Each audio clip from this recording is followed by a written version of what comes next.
है 200 बाई 100 वर्ग मीटर का पंडाल जिसमें सिर्फ महिला श्रद्धालुओं को रुकने की व्यवस्था की गई है।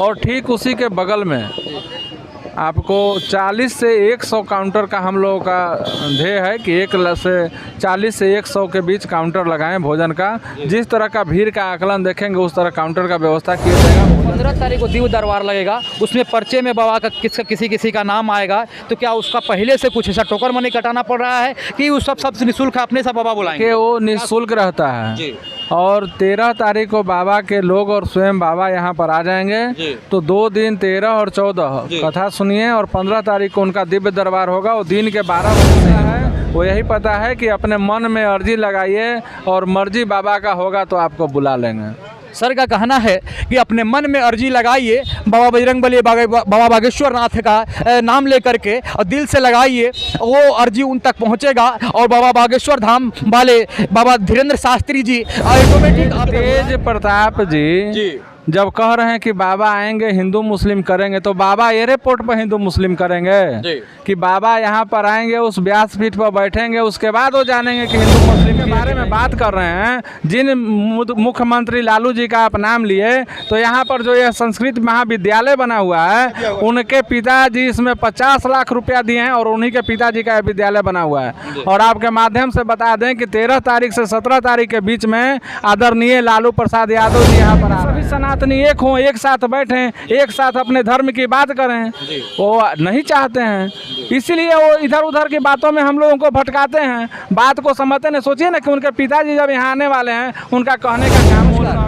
मैं धनंजय सिंह, आप देख रहे हैं जनतक ब्रेकिंग न्यूज़। आज हम लोग मौजूद हैं, आज हम नौबतपुर में मौजूद हैं। यहाँ के लोगों से मैं बात करता हूँ, व्यवस्थापक लोग हैं, मैं उनसे जानना चाहूँगा क्या क्या चीज़ का व्यवस्था है। और दूर दूर से यहाँ पे आदमी लोग जो आ रहे हैं, उन लोगों का ठहरने का व्यवस्था, खाने का व्यवस्था, पीने का व्यवस्था कैसा है यहाँ पे। और पहले तो आपका जनतक ब्रेकिंग न्यूज़ में स्वागत है सर। बहुत बहुत धन्यवाद। अपना शुभ नाम बता दें। मनीष शर्मा। मनीष शर्मा सर, आप यहाँ से ही हैं या दूसरी जगह से हैं सर? नहीं, यहीं स्थानीय है, नौबतपुर के। नौबतपुर जी। बहुत खुशी की बात है कि आज आपसे नौबतपुर ग्राउंड रिपोर्टिंग कर रहा हूँ। और पहले तो ये बताइए कि ये आज बागेश्वर धाम का आना, आज के 1 महीना पहले नौबतपुर धरती को बहुत कम लोग जानने वाले होते थे, लेकिन आज के डेट में पूरी इंडिया इसको जान रही है। कहीं ना कहीं बाबा बागेश्वर धाम और बाबा बजरंगबली की कृपा रही होगी आप लोगों के ऊपर, और ये धरती जो है कहीं ना कहीं ऋषि मुनि का रहा होगा। ऐसा कुछ आप बताइए, क्या सही क्या गलत है? ना तो ठीक है जी। सबसे पहले तो आपके न्यूज़ के माध्यम से जितने लोग देख रहे हैं, सभी सनातन भक्तों को, जो भी सनातन प्रेमी हैं, उन सभी को हम हाथ जोड़कर निवेदन कर रहे हैं कि वो लोग आएँ और हनुमंत लल्ला का जो कथा है 13 तारीख से 17 तारीख तक उसका श्रवण करें। आदरणीय हम लोगों के बागेश्वर धाम के पीठाधीश्वर हैं धीरेन्द्र कृष्ण शास्त्री जी, उनके श्रीमुख से कथा होना है। तो सबसे पहले तो उनसे बताना चाहेंगे कि वो लोग आएँ और कथा सुने।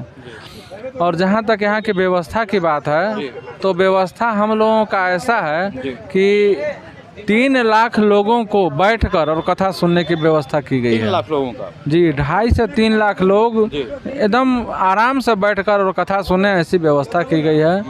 50,000 से 1 लाख तक लोगों को रहकर, जो लोग रात में रहेंगे उनके लिए रात्रि विश्राम की व्यवस्था की गई है और उनके लिए भोजन की भी व्यवस्था की जा रही है। निःशुल्क सभी चीज़ निःशुल्क है सर, कोई भी शुल्क नहीं है।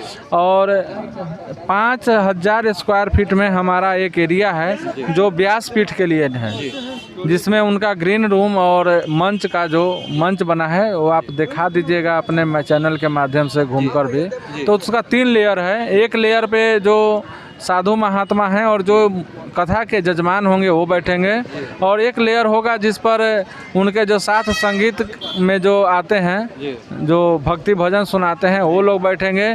और एक लेयर वो होगा जिस पर खुद धीरेन्द्र कृष्ण शास्त्री जी बैठकर और हनुमंत लल्ला का कथा कहेंगे। और हमारे पीछे इस साइड आप एक बना हुआ है 200 बाई 100 वर्ग मीटर का पंडाल जिसमें सिर्फ महिला श्रद्धालुओं को रुकने की व्यवस्था की गई है। और ठीक उसी के बगल में आपको 40 से 100 काउंटर का हम लोगों का ध्येय है कि 40 से 100 के बीच काउंटर लगाएं भोजन का। जिस तरह का भीड़ का आकलन देखेंगे उस तरह काउंटर का व्यवस्था किया जाएगा भोजन के लिए, और उन लोगों से किसी भी प्रकार का किसी को दिक्कत न हो इसकी पूरी ख्याल रखा जाएगा। और कुछ लोगों का पूछना है, जैसे बाबा का दिव्य दरबार लगने वाला है शायद 15 तारीख को सर, तो 15 तारीख को दिव्य दरबार लगेगा, उसमें पर्चे में बाबा का किसी का नाम आएगा, तो क्या उसका पहले से कुछ ऐसा टोकन मनी कटाना पड़ रहा है कि उस सब निःशुल्क अपने सब बाबा बुलाएंगे? कि वो निःशुल्क रहता है जी। और 13 तारीख को बाबा के लोग और स्वयं बाबा यहाँ पर आ जाएंगे, तो 2 दिन 13 और 14 कथा सुनिए, और 15 तारीख को उनका दिव्य दरबार होगा, वो दिन के 12 बजे से ही होगा। और जब उनके लोग यहाँ पर आ जाएंगे तो पर्चा के बारे में विधिवत रूप से वो लोग बताएंगे कि कैसे और भी कोई सिस्टम है, लेकिन हम लोगों को जो पता है वो यही पता है कि अपने मन में अर्जी लगाइए और मर्जी बाबा का होगा तो आपको बुला लेंगे। सर का कहना है कि अपने मन में अर्जी लगाइए, बाबा बजरंगबली बाबा बागेश्वर नाथ का नाम लेकर के, और दिल से लगाइए, वो अर्जी उन तक पहुंचेगा और बाबा बागेश्वर धाम वाले बाबा धीरेन्द्र शास्त्री जी ऑटोमेटिक आपको बुलाएंगे, और किसी प्रकार का टोकन या किसी प्रकार का शुल्क नहीं लगने वाला है, आपको डायरेक्ट बुला लिया जाएगा और बाबा का कृपा होगा। तो यही ना सर? जी जी जी बिल्कुल। और यह ऐसा स्थान है जहाँ सैकड़ों वर्ष पूर्व यह मठ का यहाँ पर स्थापित है जी।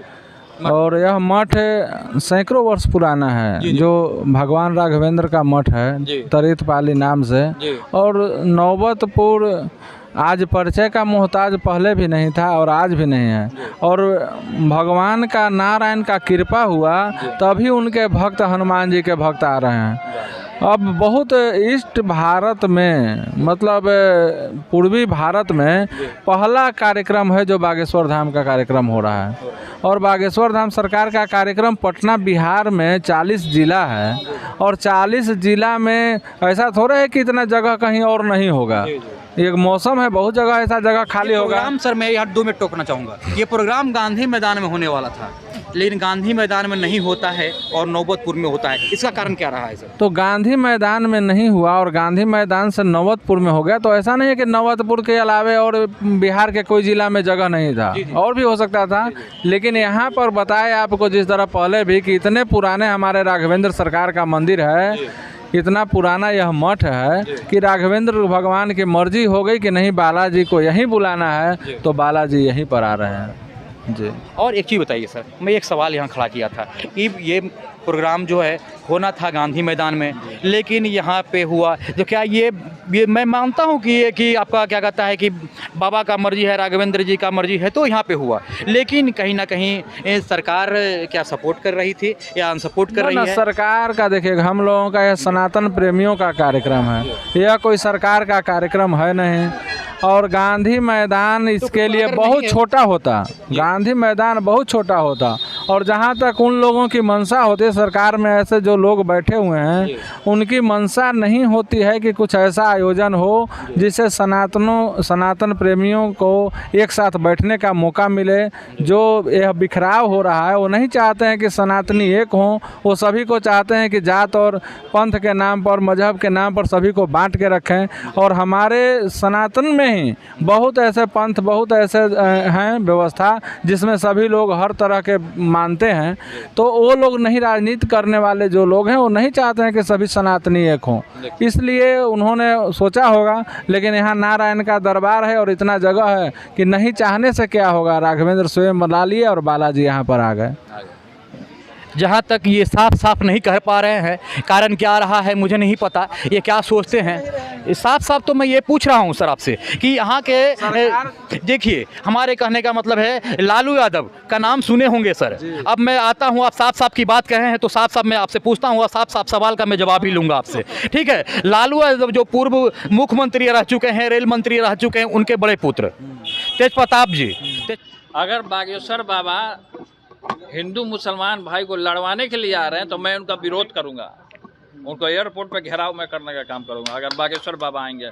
और हिंदू मुसलमान को लड़वाने का काम करेंगे तो। तेज प्रताप जी का कहना है कि आपके बागेश्वर वाले बाबा जी जो है वो जो है हिंदू मुस्लिम की बात करते हैं। अगर हिंदू मुस्लिम की बात करेंगे यहाँ तो मैं क्या कहता है उनका एयरपोर्ट पे घेराव करूंगा और वहीं से बाबा को अपने घर की तरफ भेज दूंगा। तो ये उनका कहना है, उनके कहने पे आप क्या कहना चाहेंगे बताइए तो। देखिए तेज प्रताप जी जब कह रहे हैं कि बाबा आएंगे हिंदू मुस्लिम करेंगे, तो बाबा एयरपोर्ट पर हिंदू मुस्लिम करेंगे कि बाबा यहाँ पर आएंगे उस व्यासपीठ पर बैठेंगे उसके बाद वो जानेंगे कि हिंदू मुस्लिम किए कि नहीं किए। उनका तो कहना है कि बहुत सारा वीडियो भड़काऊ न्यूज देखे हिंदू राष्ट्र बनाने की बात। आप इतना जब न्यूज चैनल है, देश का चौथा स्तंभ है, आप इतना मजबूत स्तंभ है, आप एक आध को यूट्यूब से उनका वीडियो निकाल के दिखाए उनको, चाहे आप अपने माध्यम से किसी को दिखाए कि देखिए बाबा कब हिंदू मुस्लिम की बात किए हैं। वो तो यूट्यूब खुद ही खोल सकते हैं सर, ये मैं नहीं कर रहा हूँ, वो उनका जो बयान है मैं आपसे पूछना चाह रहा हूँ। उनका बयान है, हम आपको कर रहे हैं, आप मीडिया हैं,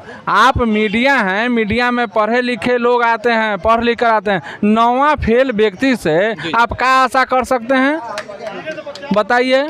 आप एक मतलब 9वां फेल आदमी, 9वां पास नहीं है जौन व्यक्ति, आप उसके बारे में बात कर रहे हैं। आप बाहर से आए हैं, एक चीज बताइए सर, 9वां फेल आप बता रहे हैं, सुनिए ना, आप जिनके बारे में बात कर रहे हैं, जिन मुख्यमंत्री लालू जी का आप नाम लिए, तो यहाँ पर जो यह संस्कृत महाविद्यालय बना हुआ है उनके पिताजी इसमें 50 लाख रुपया दिए हैं और उन्हीं के पिताजी का विद्यालय बना हुआ है। और आपके माध्यम से बता दें कि 13 तारीख से 17 तारीख के बीच में आदरणीय लालू प्रसाद यादव जी यहाँ पर आ रहे हैं।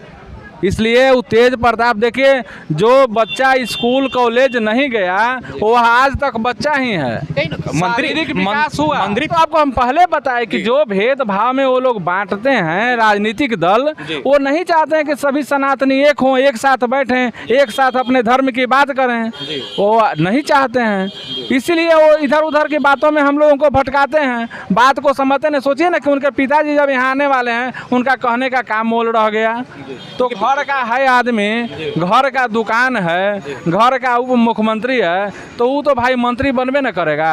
ये तो एक चल रहा है खानदानी की राजा के बेटा ही राजा होगा, तो ये व्यवस्था चल रहा है उनके यहाँ, ये उनके घर में है। और बहुत से ऐसे दल हैं जहाँ पर नहीं है लेकिन उनके घर में है तो उनका चल रहा है। तो मंत्री बनाना उनका काम है, जनता किसी को मंत्री बनाता है, जनता अपना प्रतिनिधि चुनता है। वो लोग एक समूह होते हैं जो बैठकर अपना तय करते हैं कि कौन मंत्री होगा, कौन क्या होगा, और उनके परिवार में यह तय होता है। लालू यादव जी यहाँ पे आ रहे हैं, ये कन्फर्म है सर? हम आपको बता रहे हैं, राघवेंद्र के प्रांगण में बोल रहे हैं, तो आपसे झूठ काहे बोलेंगे। आ रहे हैं तो कहीं ना कहीं वो सपोर्ट कर रहे हैं, बिहार सरकार की सपोर्ट है तभी हम लोग ये प्रोग्राम कर पा रहे हैं, है ना सर? जी जी जी बिल्कुल। तो इनका ये कहना था और कमेंट बॉक्स में आप लोग कमेंट जरूर करेंगे कि देखिए सर के बातों से कहाँ तक आप सक्षम हैं। हम सवाल आप लोगों का था, हमने पूछने का काम किया और सर सिर्फ जवाब देने का काम किए। हमको जो आप लोग सवाल करते हैं उस सवाल को मैंने पूछा और इन सर से जवाब लेने का काम किया। आप देखते रहिए जन तक ब्रेकिंग न्यूज। हम धनंजय सिंह, जय हिंद, जय भारत।